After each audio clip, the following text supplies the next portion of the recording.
آپ کو بھی اس میں شامل کر لیا گیا ہے، لیکن بادشاہ کی طرف سے شرط یہ ہے کہ بادشاہ کی ایک لوتی بیٹی کو اسی کے نکاح میں دیا جائے گا جو بادشاہ کی بیٹی کے لیے، اس کے ہار کے لیے کالا ہیرا لائے گا، اپنی زبان میں بلیک ڈائمنڈ لائے گا، اسی کے ساتھ اس کا رشتہ کیا جائے گا۔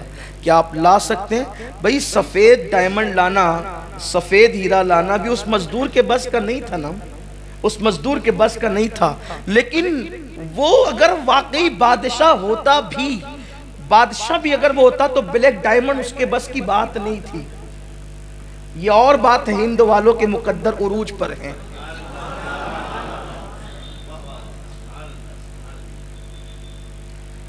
اس کے بس کی بات ہی نہیں تھی، لیکن وہ عشق کیا جو انسان کو ہار دے یا ہار ماننے پہ مجبور کر دے۔ عشق کبھی ہار ماننے پہ مجبور نہیں کرتا۔ اس نے کہا، مزدور نے، جس کو رات کے لیے ایک روٹی بھی میسر نہ تھی، اس مزدور نے کہا شرط تو بڑی کڑی ہے، کالا ہیرا لانا، بلیک ڈائمنڈ لانا۔ میں اپنے موجودہ دور کے الفاظ استعمال کروں گا، آپ اس کو یہ نہ سوچے گا کہ اس دور اس نے بلیک ڈائمنڈ کیسے کہہ دیا، کالے ہیرے کو بلیک ڈائمنڈ ہی کہتے ہیں، یہ بھی بات ہے، کالے ہیرے کو بلیک ڈائمنڈ ہی کہتے ہیں، لیکن تو کچھ بھئی موجودہ اصطلاحات بھی تو ہمیں استعمال کرنی ہوتی ہے آپ کے درمیان اتر کر گفتگو کرنے کے لیے۔ اس نے کہا کہ چیز تو بڑی مہنگی ہے، بادشاہ بھی اس کو نہیں لا کر دے سکتا ہے، لیکن جب محبت کی ہے نا، عشق کیا کسی سے، تو ہم لا کر دیں، کوشش کریں گے۔ اور میں سب سے نا امید ہو سکتا ہوں، لیکن اپنے رب سے نا امید نہیں ہوں۔ میرا اللہ میری ضرور مدد کرے گا، کیونکہ میری محبتوں میں پاکیزگی، میری محبتوں میں اخلاص ہے، میری محبتوں میں بناوٹ نہیں ہے، میری محبتوں میں خلوص ہے، میں ضرور لاؤں گا۔ اور اس کے بعد گیا، گھر لوٹا، بھیگی بھیگی رات تھی، بلک کی بھیگی بھیگی رات تھی، رات کا آخری پہر تھا، شبنم گر رہی تھی۔ اقبال کے لہجے میں، پھولوں کو آئے جس دم شبنم وضو کرانے، نالا میرا وضو ہو، رونا میرا وضو ہو، نالا میری دعا ہو۔ اللہ اکبر۔ وہ گڑ گڑاتا رہا، سسکیاں لیتا رہا اور کہتا رہا، مولا کبھی تو نے کسی مانگنے والے کو محروم نہیں کیا، تیرا وعدہ ہے مجھ سے مانگو میں عطا کروں گا۔ مولا شاید کسی سے سچی محبت ہو گئی ہے، اب اس کو پانے کے لیے ایک سچا راستہ میں اختیار میں نے کیا ہے، لیکن ظالم وقت کے لوگوں نے اتنی سخت کڑی شرط لگا دی ہے، میرے بس میں نہیں ہے، میں بے بس ہوں، لیکن تو اختیار رکھتا ہے۔ مولا مجھے کامیاب کر دے، اس مہم میں کامیاب کر دے۔ روتا رہا، سسکیاں بھرتا رہا، دعا کرتا رہا۔ کہتے ہیں کہ رات کے آخری پہر کی دعا کبھی رد نہیں ہوتی، باب اجابت الہی سے ٹکرائی جاتی ہے، اور پھر صبح ہوتے ہوتے آنسوؤں کا طوفان تھم گیا، اور ایک ایسی غیر محسوس طاقت نے دل میں حوصلہ پیدا کیا، اٹھ اور اپنا سفر شروع کر۔ جس عشق کی راہ کا تو مسافر بنا ہے، اس عشق کی راہ کے مسافر جا، اپنے سفر کا آغاز کر۔ بس دل میں ایک عجیب سی لگن تھی، امنگ تھی، پھاوڑا اٹھایا، گردن پہ رکھا، اور نامعلوم منزل کی طرف وہ خراسان کا ایک مسافر بلخ کی سرزمین پہ روانہ ہو گیا۔ صبح سے شام تک، شام سے صبح تک، صبح سے شام تک، شام سے صبح تک، کئی شبانہ روز تک بغیر سنگ میل کے، بغیر منزل کے چلتا رہا، چلتا رہا، چلتا رہا۔ کبھی نانی دادی سے کہانی میں سنا تھا کہ برفیلے پہاڑ جو کالے ہوتے ہیں، اسی کے اندر کالا ہیرا بلیک ڈائمنڈ ہوتا ہے۔ سفر شروع رہا، چلتا رہا، چلتا رہا، کئی دن کی مسافت کے بعد ادھر بھی پہاڑ، ادھر بھی پہاڑ، ادھر بھی پہاڑ، ادھر بھی پہاڑ، پہاڑوں میں گھر گیا۔ چاروں طرف دیکھا، تھک کر بیٹھ گیا، تھک کے بیٹھا، سوچ رہا تھا میں کہاں آ گیا، میری منزل کہاں تھی، میں کہاں آ گیا۔ اچانک کوئی آنے والا آتا ہے، کندھوں کو دھکا دیتا ہے، اے سونے والے، سونے کا وقت نہیں ہے، یہ برفیلے پہاڑ ہے، اور ایک پہاڑ ٹوٹ گیا ہے، ٹوٹ کر اس کی چوٹی زمین پہ گر گئی ہے، اور تجربہ بتاتا ہے کہ شام تک اس پوری وادی کے اندر برف پگھل جائے گی اور برف کا سیلاب آئے گا۔ اگر اس وادی میں بیٹھا رہا جان سے ہاتھ دھو بیٹھے گا، اٹھ سورج غروب ہونے سے پہلے پہلے اس وادی سے نکل جا۔ اب وہ جوان جب اپنے کندھے پر، اور پھر وہ بوڑھا غائب ہو گیا۔